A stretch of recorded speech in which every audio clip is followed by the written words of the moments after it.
The ship Aurora's Edge drifted through the quiet black of space, far from any trade route or known system. Its small crew of 6 humans had grown used to silence, the kind that made you aware of every sound. The hum of the engines, the faint creak of metal cooling after a jump, the soft rhythm of their own breath through the recycled air. They were explorers, not soldiers. Their mission was simple: to chart the edges of human reach, scan for habitable worlds, and listen. Humans had been listening for centuries. Sometimes they found whispers, most of the time nothing. But this time, the void spoke first. It started as a faint transmission, just a flicker on the comms. "Captain," the communications officer said, leaning over the console. "I'm picking up something strange." The captain walked over, calm but curious. "A signal?" "Old, very old. It's human." The room went still. "Human. Out here." The pilot looked up from navigation. "No colonies this far. Closest outpost is light years away. Can you clean it up?" the captain asked. The officer worked in silence, fingers moving quickly. After a few seconds, static turned into a voice. Faint, distorted, but unmistakably human. "We are still..." Here the sound filled the small bridge. Every word carried an echo, like it had been repeating for ages, bouncing across space until someone finally heard it. The captain and the others exchanged glances. No one spoke. Then the captain said softly, "Plot a course." They followed the signal for nearly 2 days. It came from a star system with no registered planets, no beacon, nothing on the charts. But as they approached, scanners found a single world, small, dry, and half hidden by dust clouds. The engineer frowned. "Atmosphere's thin but stable. Oxygen traces. That's strange for a dead world." The pilot slowed their approach, eyes on the growing shape of the planet. It looked wounded, canyons carved deep into its crust, wide plains littered with what looked like old metal shapes half buried in the sand. "Landing thrusters online," the pilot said quietly. The captain gave a nod. "Take us down." The ship touched down on a plateau overlooking a dry valley. Dust swirled around the landing gear. Beyond it, the horizon glowed faintly orange under a dim sun. The team stepped out in light suits, enough to breathe but still sealed against the cold. The first thing they noticed was the silence. Even in the open air, it felt like the world was holding its breath. The science officer scanned the ground, reading traces of metal, alloys similar to old Terran construction mixed with something different. "Alien?" the captain asked. "Maybe. It's hard to tell." They followed the readings toward the valley. The sand gave way to dark stone, carved with faint patterns that looked half geometric, half organic, like something designed by both machine and hand. And then they saw it. A structure. It rose from the valley floor like the spine of a great beast. Broken towers leaning at impossible angles, walls half buried, glowing faintly with soft blue light that flickered when they stepped closer. The engineer whispered, "It's still active." The captain stood in silence, looking up at it. "Let's find where the signal's coming from." Inside, the ruins felt alive. Dust hung in the air, but lights glowed beneath it, small strips along the walls that brightened as they passed. Every sound echoed, soft but endless. Their footsteps triggered faint hums like the building was waking up. The communications officer's scanner beeped. "Signal's stronger here." Coming from below.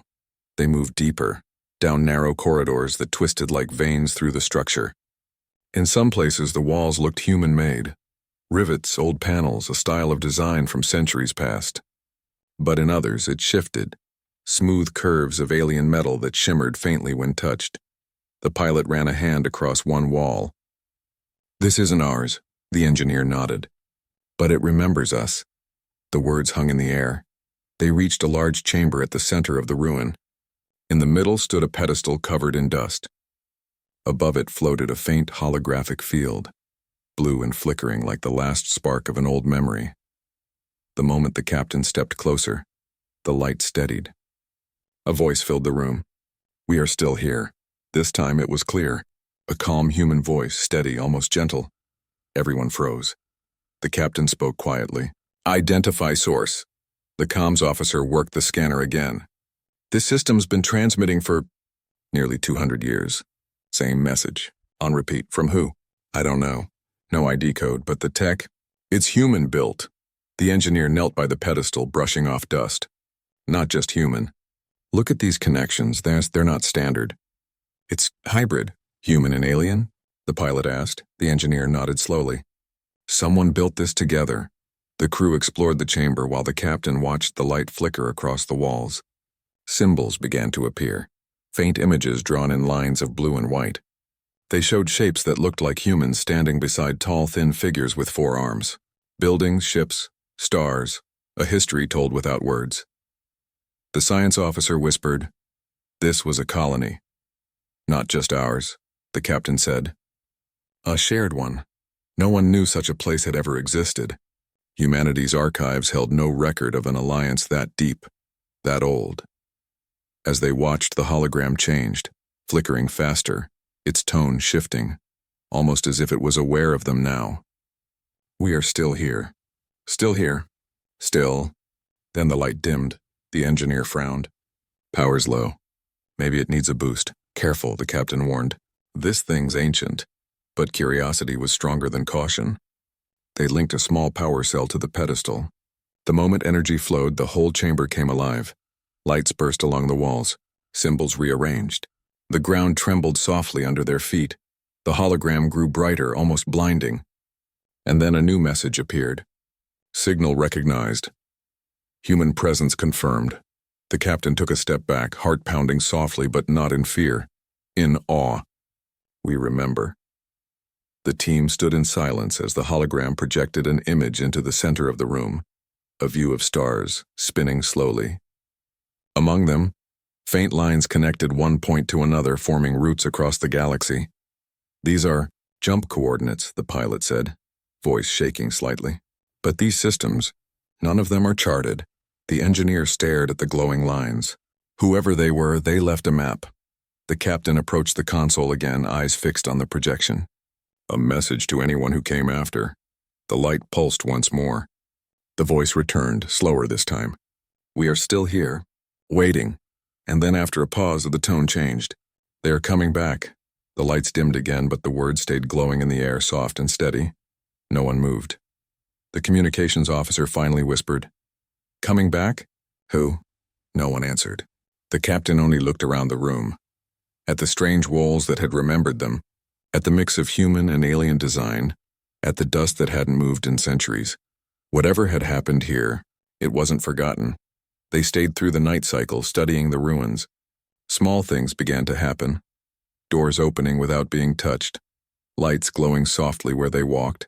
Faint sounds in the distance that seemed to match their heartbeats. The planet wasn't empty. It was aware. The science officer stood near the edge of the valley the next morning, watching the sun rise through a thin orange haze. The captain joined quietly. "It feels like we woke something up," the officer said. The captain nodded slowly, or maybe it was waiting for someone to listen. Behind them, the others packed their samples and data, careful and reverent. None of them spoke loudly. It felt wrong to disturb the quiet. As they prepared to leave, the comms officer ran one last scan of the pedestal. The signal was still active, but it had changed frequency. Softer now, almost like it was speaking directly to them. "You found us." The captain placed a hand on the console and whispered, "We hear you." The light pulsed once in reply, then faded into silence.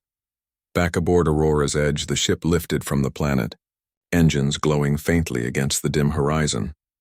From orbit, the ruins looked like faint lines etched into the surface, like a mark left for anyone who came searching. The engineer leaned forward. "Signal still transmitting." "Good," the captain said quietly. "Let it." The stars filled the window once more as they turned for home. For a long moment, no one spoke.